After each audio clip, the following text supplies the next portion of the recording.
Hello and a very warm welcome to Insight. I'm Amandra Bhatt. Today we focus on the ongoing talks of the World Trade Organization's 9th Ministerial Conference in Bali, Indonesia. India has refused to budge from its position on the issue of food security and has made it clear that it will not buckle under pressure from the developed world, which is keen on securing a global trade deal. This deadlock has given rise to fears that the talks could end without an agreement, also raising questions over the WTO and its credibility as a multilateral institution. So is it the end of the road for the WTO talks? We discuss. And to discuss the same, we are joined in our studios by three distinguished guests. Please welcome Dr. Ramupendra Das, who's a senior fellow with Research and Information Systems. Dr. Sreeram Chaulia, a dean with the Jindal School of International Affairs. Pramit-Pal Chaudhary, foreign editor with the Hindustan Times. Welcome to Inside.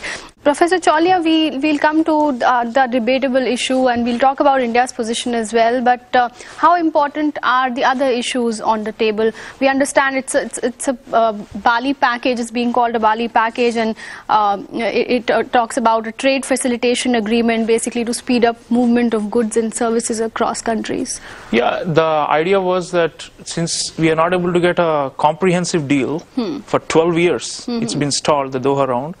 Why not just do what Jagdish Bhagwati, the economist, calls Doha Lite, which is a few proposals which seem feasible, and we have come close, but it's not happening yet because of this agriculture issue.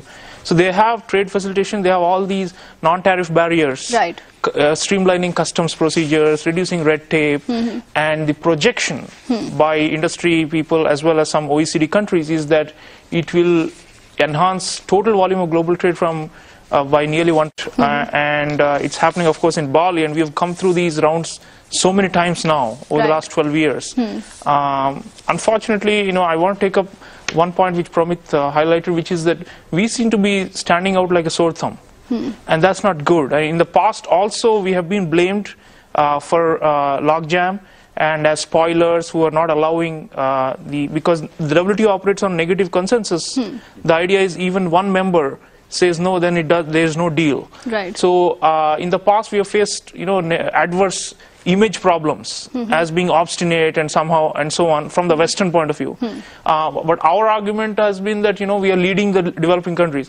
But as Pramit pointed out, it does look like neither Brazil nor China, which are very important players in WTO along with us, from the the G77 group. Now they have a smaller group called G33 and so on. Brazil is not there, but China is there. They have not stuck their neck out, and they are not seem to be as adamant as we are being portrayed. So this is again, going to come back and haunt us, because when people say India is a spoil sport, in the future, it will have repercussions, because it all operates on reciprocity. Okay. And behavior patterns also get entrenched in people's minds.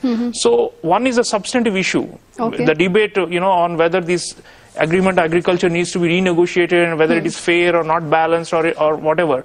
But I think from purely multilateral diplomacy point of view, it's a setback to us if we are again painted as the black sheep that led to the collapse of another potential agreement. And remember now the Brazilian Director General of WTO, the Brazilians themselves have not really raised up the ante on trying to block it. So that's where I think we need to be cognizant, because one is we have a commerce minister who is negotiating and who is stating positions, but we also have an external affairs ministry which is supposed to be in charge of all these overall in terms of our foreign relations and multilateral negotiations. Absolutely. So it hurts our image if we are seen to be somehow unreasonable. But at the same time, there is a logic behind this. We have our domestic compulsions, and there are a few members of the G33 who are, seeing eye to eye with us. So, and one thing I want to emphasize on this point: the Western media often looks for a scapegoat whenever these things happen. Like 2 weeks ago, there was a discussion in the WTO on agreement on technology goods, and China was blamed squarely for stymieing it. And they said, China wants 100 items out of this agreement on technology goods, and that would have lowered tariffs on, hardware components.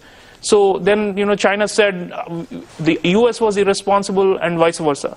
So we do keep getting into this. The larger structural problem is right now many more players see themselves to be, in a multipolar world where it's not necessary to always agree. It's okay to say no. Right. And sometimes you feel like, it's a national pride at stake, and it's, domestic pressure, as well as your image as a developing country leader. Right. What they are basically arguing is, I think, that we still need the special and differential treatment that was embedded in the GATT system, and to some extent in the WTO system after 1995. And this G33 grouping, of which we are prominent players, we continue to maintain that, as developing countries, we need special and differential treatment. We cannot be held to the same yardsticks as the advanced economies, be it on subsidies, be it on non-tariff barriers. So I think by trying to continue to carve out exceptions, we are in many ways frustrating the agenda of the EU and the US. Right. And therefore the recriminations as to who is to blame for the collapse once more. Dr. Chaulia, keeping aside the issue of international pressure or buckling under the pressure of developed world, do you think there's a case for bringing down subsidies domestically for our own reasons? I would presume so. I mean, think about it. In a country with a high level of corruption like ours, you know that many of these subsidies are misdirected, and they do benefit vested interests, right? So we do, of course, any support system that can that can prop up those who are at the subsistence level is totally justified, and we can make the case. But I think, think about it. Sometimes these multilateral agreements are kind of ways of locking in domestic policies and changing them in a particular direction. So if this agreement goes through, then all the pressures for welfare populism, which have ballooned out of proportion and have created this huge fiscal deficit, can actually be rolled back. That's one way. Think about it.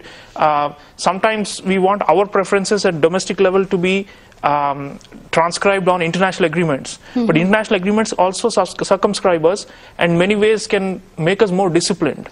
So I think we do need, irrespective of whether we take a stance on this, the fiscal deficit is bad, and we know that not all the state spending goes into the hands of the needy, right, and the deserving. So somewhere along the line, we need to cut out the the wasteful subsidies, or let's call them or some people call it corporate welfare kind of things that happen both in advanced economy as well as in our kind of society. So we need to certainly weed out subsidies that get pocketed by undeserving and well-off landed elites or whoever else is doing this in the name of the subsistence farmer.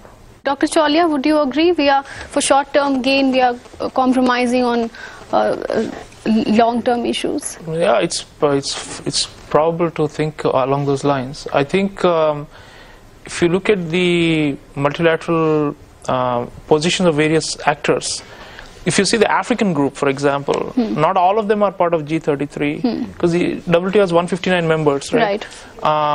Some of them actually want the trade facilitation agreement, which is being, because intra-African trade has been hobbled by unnecessary obstacles at the borders, non-tariff barriers, right? So if those are somehow held back, and if it's seen as because of an Indian hand, it doesn't earn us any brownie points there. And we do need, so it's interesting because the WTO, although we often argue along the north-south, global south versus global north, it's more complex than that. Sometimes on issues, on particular trade items that are being negotiated, you have coalitions of north and south together. And and that is the case across the board. You don't have exactly a clean thing where developing countries versus advanced economies, right? India and China versus America. It's not always like that. So I guess there is room for us to think along those lines, and that creates the flexibility. Structurally, if we box ourselves in always arguing that it's developing countries and we are speaking on behalf of all of them, that's not the case, because some of them are not with us. We know it, right? While on the other hand, on some issues we are with some advanced economies based on particular structures of our domestic economies. We usually take those positions. So in this case, I think we have to think also big, because our attempt to be a leader of the developing world and to claim that mantle sometimes falls through, simply because not everybody is on our side, right? So in those kind of instances, it makes sense to create these across north and south coalitions, and to do side payments and linkage, as Pramit was suggesting, between one issue and the other. And I think we are pragmatic enough, because at the end of the day, we know the costs I'm sure, I don't know about the Commerce Ministry, but in general, we know that when we go to these kind of negotiations, we know what is at stake and what are the long-term repercussions for us. So we need to be cognizant of those and act responsibly, I think. Dr. Chaulia, what would be the implications for India if there is no agreement? I think let's think about implications globally also. I think what we are going to witness, and it's already underway, is what some people call plurilateralism, which is smaller groups of coalitions of the willing kind of formations that are entering into their own preferential trade agreements that exclude the rest of the world, but tear down barriers and make it freer for trade among themselves. It's like a club kind of diplomacy, and that is going to increase. And what's happening is, I think, positioning. I mean, there are many mega so-called these regional blocs or inter-regional blocs that are being created. So globally, if you look at the ramifications, what it means is there's a potential for greater tension and conflict in the world, because we are in many ways, my bread is not dependent upon trading with certain set of countries. I am only doing it with only a few, with preferential most favored nation status, while the others are not being given the same preference. So what we are going to witness, I feel, is a kind of a bloc nationalism. It's not good. The world has been divided between East and West in the past, where they did not trade with each other throughout the Cold War. So if you think about it, beyond the economic implications, there's also for international security. There's a direct threat, I feel, of the advancement of this plurilateralism, which is exclusionary, and where, for example, my fate, as I said before, is not tied to the fate of everybody else, right? So 159 members, if 70, 80 of them are doing well and are progressing with their own export targets and their own export revenues as per their own domestic calculations, they are happy. And I fear that because this parallel thing is there, there's not enough of a deadline mindset when people come to the WTO. People are saying, okay, so what? I mean, it failed, so what? So in that sense, many of these countries, including us, we know that there is a backup in the form of these preferential trade agreements. So I think we are not being as serious or as devoted to the ideal of universal free trade. And I think in many ways we are bowed to the reality and we are adjusting ourselves. And I fear that that's going to continue happening. India itself will feel that we need to be part of some of these new preferential regional blocs that are coming up, and maybe then we could bid goodbye to the WTO, or just say that it's there for dispute settlement and for general rules, but not for negotiations and for advancing free trade. Let's focus on the issue of trade facilitation now. An agreement which would focus on cutting red tape, on bringing down trade barriers and so on. But many are saying that there could be disagreements on this issue. Also, many countries would want some kind of preferential treatment, saying they do not have the technology to carry out custom reforms. Professor Chaulia? Yeah, so as you know, it's a north-south institution with varying capacities, state capacities. Even the delegations that various countries send to WTO negotiations, tells chalk from cheese. I mean, the Americans have like 200-300 top-notch lawyers, and Liberia or Ghana will have one person, right? So this is where it's always been an uneven playing field in that sense. If you look at the drafts, I mean, the trade facilitation draft is supposed to be brought by EU and US to the table. And if you look at the rule-making capacity of the developing and the LDCs, it's not there. I mean, often we are responding and reacting to the drafts that have been already made by the advanced economies. In some cases, we also are involved in, draft making. But then, so there are these quads or informal groupings that are seen to be influential in creating the agenda, right? So one is to negotiate the specific, the other is creating the agenda.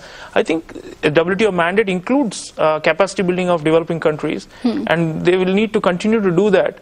And I don't think there's anybody, so then the question is, who's going to share the burdens of these? It's like the negotiations we have on the environment, on climate change, right? We always say that for adjustment and for modification of our systems, for us to be able to transform our industries and our vehicles to cleaner, greener fuels, we need financing, right? And we usually come up with huge sums, saying if you want the public good of good air and good water, the advanced economies have to help the developing ones. So I suppose these have to be, and the problem is that often the advanced economies have reached a kind of like a end of their patience when it comes to doing these transfers, because they say that, you know, we want reciprocity. And this is, you know, WTO is not about OECD countries giving a helping hand, but rather giving and taking. And their argument is that, you know, China, India especially are, you know, using the status of developing country conveniently in order to get more of these kind of trade financing or adjustment financing things. So I think, you know, then there's going to be a call for a fund, a separate fund to be set aside for people to be able to adhere to these new norms, right? And so therefore it's in the intrinsic nature of the WTO for these kind of claims to be made, and often the richer countries are not willing to shell out as much for weaker countries to be able to adjust. So this is a fundamental problem, and this is one of the grievances we've always had, because we are saying it's a development agenda, the Doha Round, and often, you know, we are not being given our worth, but you still want us to be as good as you are in all your practices and procedures. Right. So that's the fundamental problem, and it has to be addressed. I think this, even trade facilitation, even without the spanner in the wheel of the agriculture subsidies, will still be a hard sell for some countries to accept. But as I said before, some countries in Africa, for example, we do see intrinsic merit in going ahead with it.